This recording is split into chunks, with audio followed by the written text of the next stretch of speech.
రామాయణ కథానాయికగా సీత పంచకన్యలలో ఒకరిగా ఏ విధంగా స్థానం సంపాదించుకుందో, రావణాసురుడి ఇల్లాలైన మండోదరి కూడా పంచకన్యలలో ఒకరిగా ప్రఖ్యాతి పొందినది. మాయాసుర మరియు హేమ అనే దంపతులకు జన్మించిన కుమార్తె మండోదరి. మండోదరి అత్యంత సౌందర్యవతి మరియు సుగుణవతి.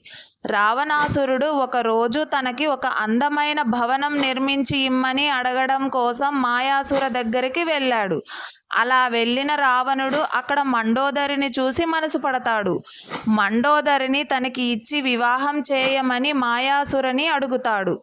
అందుకు మాయాసుర తిరస్కరించడంతో ఆ దంపతులని ఒప్పించి మరి మండోదరిని వివాహం చేసుకుంటాడు రావణాసురుడు.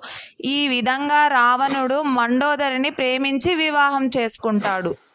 Please share and subscribe my videos. Thank you for watching.